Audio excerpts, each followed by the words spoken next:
Pemirsa, Polda Jawa Barat kembali menerima pelimpahan berkas perkara yang menyeret penceramah Bahar bin Smith. Kasus dugaan ujaran kebencian terhadap pejabat negara tersebut sebelumnya dilaporkan ke Polda Metro Jaya.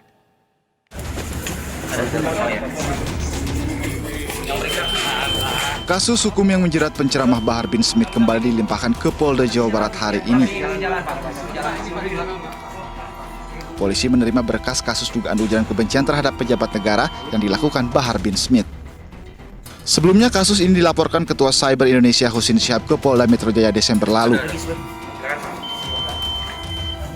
Pada hari ini kita telah menerima pelimpahan berkas laporan polisi dengan nomor LP garing B garing 6146 garing 12 Romawi garing 2021 garing SPKT Polda Metro Jaya tanggal 7 Desember 2021 dengan pelapor Saudara HS tentang dugaan tindak pidana ujaran kebencian terhadap pejabat negara diduga dilakukan oleh Saudara BS yang saat ini dalam penahanan penyidik Polda Jawa Barat dalam perkara lain sebagaimana yang rekan-rekan ketahui bersama.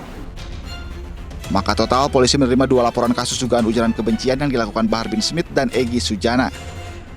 Sementara Bahar bin Smith telah ditahan di Polda Jawa Barat Senin malam lalu usai menjalani pemeriksaan dan ditetapkan sebagai tersangka.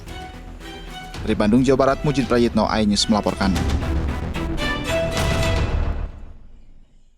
Pemirsa, Haris Azhar mangkir dari pemeriksaan penyidik terkait kasus dugaan pencemaran nama baik Menko Marves Luhut Binsar Panjaitan. Berikut penjelasan Kabid Humas Polda Metro Jaya, Kombes Pol E. Zulfan. Daripada Saudara Haris Azhar, yaitu atas nama Nurholis, yang meminta kepada penyidik untuk melakukan penundaan pemeriksaan terhadap Saudara Haris Azhar pada hari ini menjadi tanggal 7 Februari 2022 dengan alasan yang bersangkutan memiliki agenda lain yang tidak dapat ditinggalkan pada hari ini. Tentunya kita tahu terkait dengan Saudara Haris Azhar ini, pemanggilan yang dilakukan oleh Polda Metro adalah terkait dengan perkara tindak pidana pencemaran nama baik melalui media elektronik dan atau tindak pidana menyiarkan berita dan atau pemberitahuan bohong atau kabar yang tidak pasti dan tindak pidana pencemaran nama baik. Kita ke informasi lain, pemirsa, aksi rombongan Presiden menepi untuk memberikan jalan kepada ambulans melintas di Jalan Grobogan, Blora, Jawa Tengah viral di media sosial. Sopir ambulans itu berterima kasih karena diberikan jalan untuk merujuk pasien ke Rumah Sakit Yakum Purwodadi.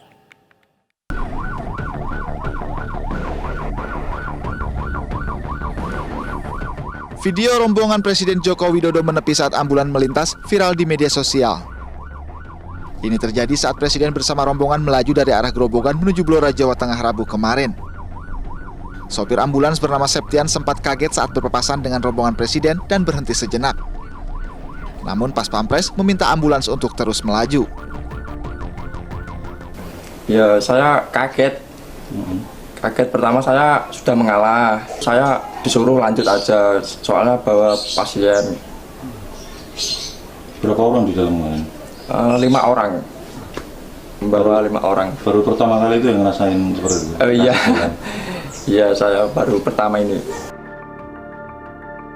Mobil ambulans yang dikemudikan Septian membawa pasien rujukan dari Rumah Sakit Ki Ageng Selowi Rosari, Grobogan, Jawa Tengah menuju Rumah Sakit Yakum Purwodadi.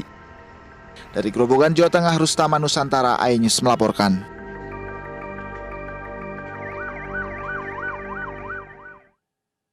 Berbeda dengan Presiden, beberapa kejadian ambulans diadang di jalan sempat terjadi di sejumlah daerah. Berikut ulasannya.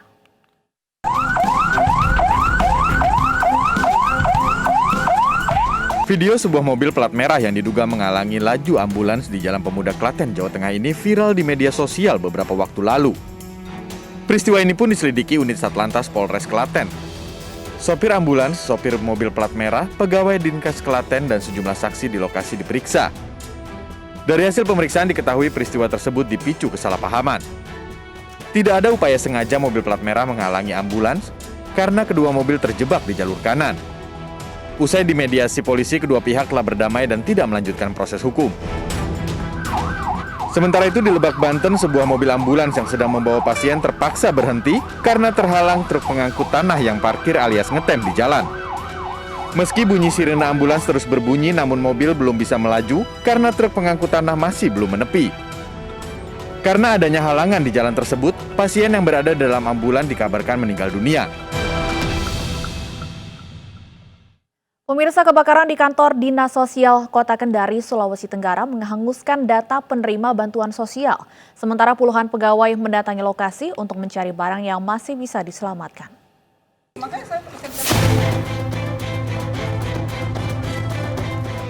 Pasca kebakaran kantor Dinas Sosial Kota Kendari, Sulawesi Tenggara, puluhan pegawai mendatangi lokasi untuk mencari benda berharga yang masih bisa diselamatkan. Salah seorang pegawai berupaya mencari surat keputusan kenaikan pangkat yang ia simpan di ruangannya. Dokumen itu ia temukan dalam kondisi tidak utuh. Siapa tahu masih ada sisa-sisaan untuk sisa kebakaran. Kita kumpulin. SK apa ini, Pak?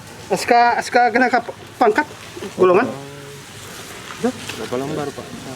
Ini banyak ini.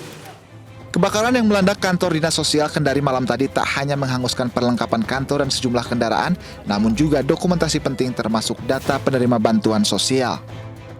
Ini ya memang terlalap api semua fasilitas-fasilitas baik data-data bansos kita, ada 2 program unggulan Kemensos adalah program PKH dan program BPNT ya, tentu data-datanya habis terbakar. Kebakaran menghanguskan 2 gedung kantor Dinas Sosial Kendari di Jalan Abu Nawas, Kota Kendari, Sulawesi Tenggara, Rabu malam. Diduga api berasal dari hubungan pendek arus listrik. Tidak ada korban jiwa dalam peristiwa ini. Dari Kendari, Sulawesi Tenggara, Febriono Tameng, iNews melaporkan. Banjir yang melanda sejumlah wilayah di Provinsi Aceh hingga kini belum juga surut. Di Aceh Timur, sebuah truk terbalik akibat nekat menerobos banjir.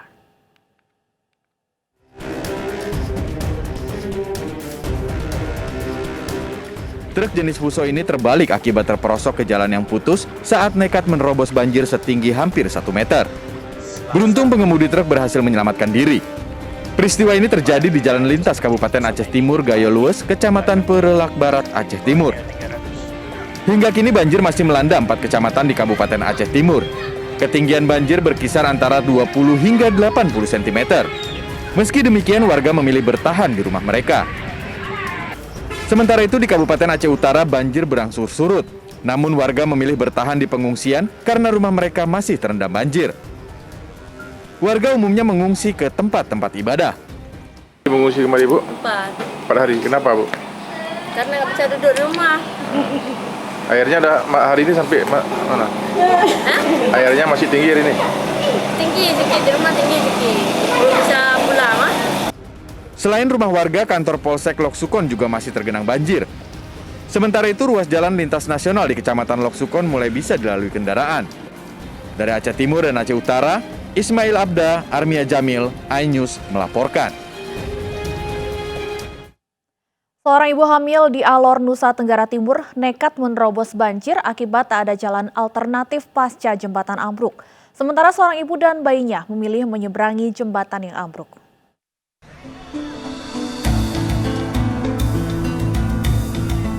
Ibu hamil ini nekat menerobos derasnya arus sungai yang meluap akibat banjir lantaran tidak ada jalan alternatif setelah jembatan ambruk. Sementara seorang ibu lainnya dengan menggendong bayinya memilih nekat menyeberangi jembatan yang ambruk. Aksi kedua ibu ini terjadi di jembatan Pai Lelang yang merupakan satu-satunya akses penghubung Kecamatan Abad dan Kota Kalabahi di Provinsi Nusa Tenggara Timur. Nah, untuk jembatan Panating ini sepertinya tidak bisa ada alternatif lagi, kecuali kita harus buka jalan alternatif. Kita nanti kita buka sehingga kita bisa ada mobilisasi orang dan barang bisa lewat dengan baik. Hujan yang terjadi pada sore kemarin mengakibatkan sejumlah akses jalan terputus di Kabupaten Alor. Alat berat difungsikan untuk mengevakuasi bebatuan dan material yang menutup badan jalan. Warga pun bergotong royong membantu membersihkan endapan lumpur di wilayah mereka. Dari Kabupaten Alor, Nusa Tenggara Timur, Dani Manu, iNews melaporkan. Kita ke informasi lain, pemirsa, seorang bocah laki-laki ditemukan dalam kondisi tangan dan kaki terikat rantai dalam kamar di kawasan perumahan Sumedang, Jawa Barat. Bocah ditemukan oleh petugas perumahan yang curiga oleh kepulan asap yang keluar dari rumah.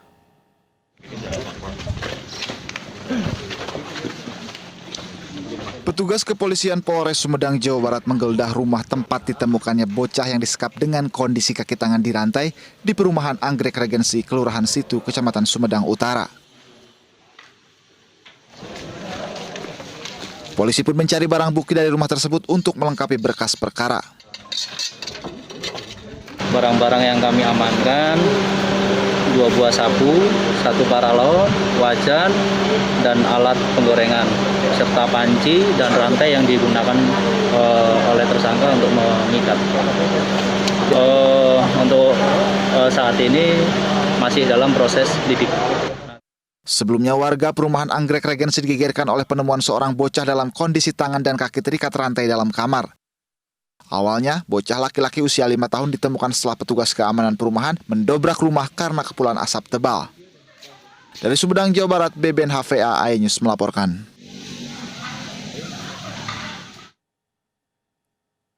Dan pemirsa, untuk mengetahui informasi terbaru terkait kasus anak disekap dan dirantai dalam kamar, sudah bergabung bersama kami Kasat Reskrim Polres Sumedang, AKP Ade Rizky. Selamat sore, Pak Kasat. Selamat sore, Ibu. Baik, Pak Ade, dari informasi yang kami terima sudah ada 1 tersangka yang ditetapkan dalam kasus penyekapan anak ini. Siapa tersangka yang sudah diamankan, Pak? Baik, memang betul kami amankan 1 tersangka atas nama SS yang di perumahan Anggrek. Apa hubungan tersangka ini dengan korban, Pak? Hubungan tersangka dengan korban adalah bibinya. Baik, tersangka yang diamankan merupakan bibi dari korban. Apa kemudian motif dari tersangka ini melakukan penyekapan korban di dalam rumahnya? Untuk motifnya masih kami dalami dari keterangan tersangka bahwasanya anak ini nakal. Tapi motif yang masih kami dalami. Apakah korban hanya tinggal berdua saja, Pak, dengan bibinya ini? Benar, Ibu. Untuk korban hanya tinggal berdua dengan bibinya saja. Untuk orang tua dari korban sendiri, apakah diketahui, Pak, lokasinya Untuk, atau keberadaannya? Orang tua dari korban, kalau bapaknya masih sampai saat ini belum diketahui. Untuk ibunya sendiri sudah meninggal, Ibu. Baik, dari informasi sementara sudah berapa lama korban disekap oleh bibinya?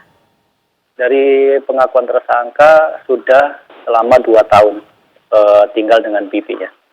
Selama 2 tahun tinggal dengan bibinya ini selalu diikat dan dirantai besi, Pak, korban? Ketika bibinya mau keluar, pengakuannya selalu diikat. Artinya selama 2 tahun tinggal bersama dengan bibinya ini tidak ada tetangga atau warga sekitar yang mengetahui keberadaan dari korban? Untuk itu masih kami dalami, apakah tetangganya mengetahui atau tidak. Baik, Pak Ade, kalau untuk kondisi dari korban sendiri saat ini seperti apa dan berada di mana, Pak? Kondisi saat ini korban dalam keadaan sehat. Untuk tempatnya kami tidak bisa sebutkan. Apakah masih dirawat di fasilitas kesehatan, Pak? Ada luka yang dialami mungkin? Tidak. Dari Satreskrim yang merawat beserta Dokes Polres Sumedang dengan Dokes Polda Jawa Barat.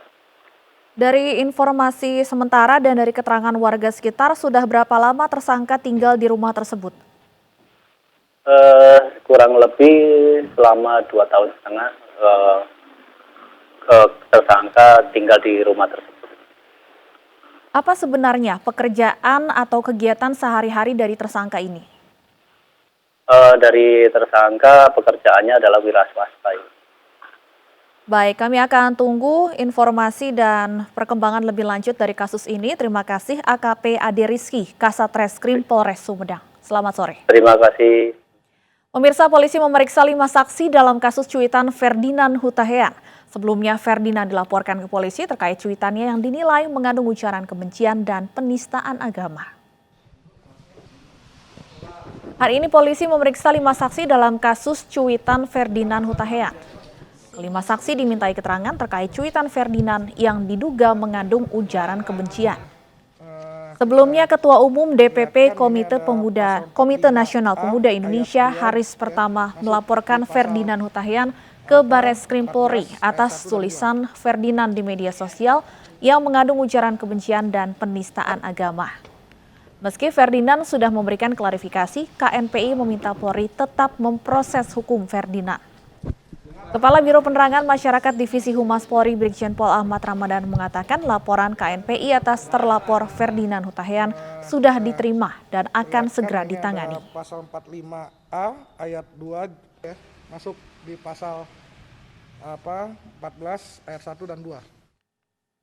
COVID-19 di Ibu Kota Jakarta meningkat, warga diminta waspada. Kami akan kembali dengan ulasan selengkapnya sesaat lagi.